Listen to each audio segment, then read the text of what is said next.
Welcome back to the Red Dice Diaries, and this is a video response to Keith Hershey Jr.'s video called How Much Narrating is Too Much, and I'll put a link to his original video down here in the description to this one. And in it, Keith asks a number of questions about descriptive narrative and how far is too far when it comes to descriptive narrative and what methods can be used to describe a scene. So I'm going to try and answer those questions in order as best I can. The first question Keith asks is, how much time do you use to describe, set up a room or a scene?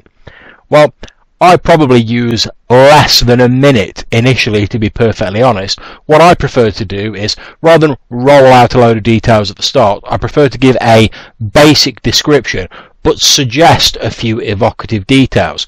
If the players then ask questions about elements within the scenes, or better yet, start assuming things about the location based on my description, then I can either add more details in or go along with their suggestions, because I know that if a player is asking about it, then they're interested in it. Keith's second question is there such thing as too much or too little description?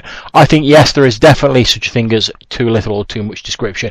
It's a bit of a tightrope walk when it comes to the amount of description you want to use. Too little description and your game will just seem very flat. There'll be no sense of depth to the campaign. But if you give too much description, then it can seem less like a game and more just like the GM monologuing at the players. The players' eyes will start to glaze over and they'll stop paying attention, and that can be the death of an otherwise great role-playing game, unfortunately. Keith's third question is, does the amount or method of description you use vary on the types of players? Well, I suppose if I have players I know are particularly interested in mulling over scenic details and the like, then I may elaborate a bit more on my basic descriptions.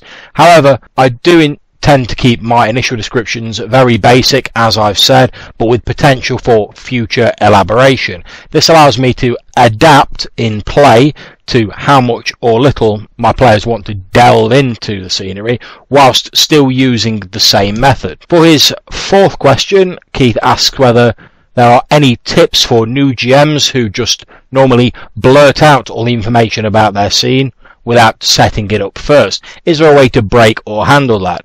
Well, yes, there is, and what I tend to do is, for every element in the scene, I generally try and give it a couple, no more than one or two, descriptive terms.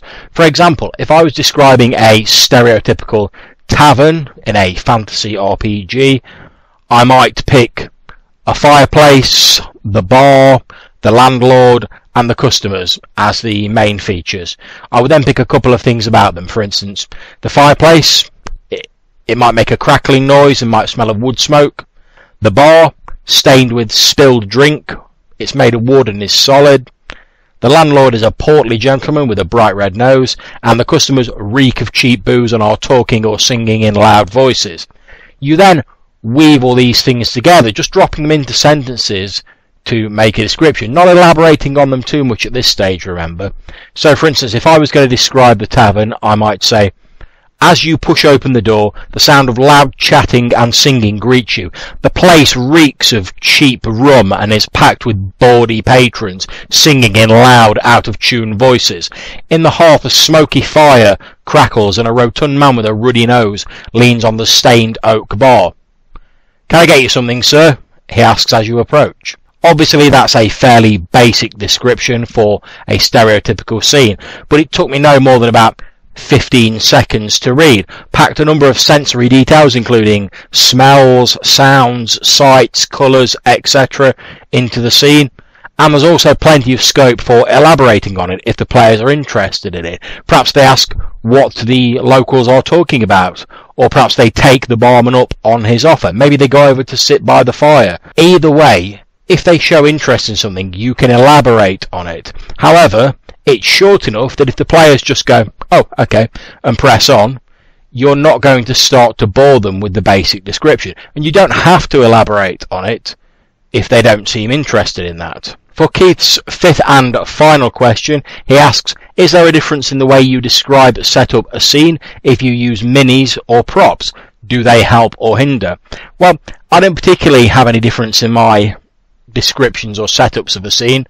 If I'm using minis, which I rarely do, then I would normally describe the scene as I've talked about earlier, first, and then I'd sketch out a rough area and place the miniatures in it. The map will be kept very basic, and to be honest, I'd expect the players to imagine most of the details, since I'm not a particularly skilled cartographer by any means, and most people I know aren't either, so I'd keep it very basic and very simple as possible. Personally, I find miniatures bring in a lot of extra considerations. What miniatures to use? Do I use model scenery? Just to name a couple of them. And they give an RPG a more tactical or skirmish wargame feel to it, which is absolutely fine if that's what you want. Personally, it's not something I'm a big fan of in my own games though. Props, on the other hand, I do really enjoy. They can be very useful as a shortcut to describing an object. It can be a lot quicker if you have an appropriate prop to let a player examine it themselves rather than give a lengthy description. This of course relies on you having an appropriate prop and being in a position where you can allow a player to examine it. A lot of our memory though is linked to sensory perceptions, so actually handling an object can be a very visual, tactile experience, helping cement that part of the game world into the player's mind. And again, it can add this feeling of depth, this feeling of texture to your campaign world. So I hope that's given you some ideas and answers for your questions. Keith, I hope if you've enjoyed this video, you'll consider clicking on like down below and clicking on the red dice to subscribe to my channels. We put out new videos every week. Until I see you in the next video, if you have any comments, as always, either leave them in the box below or hit me up in the Google Plus links. I look forward to reading what you write. Take care.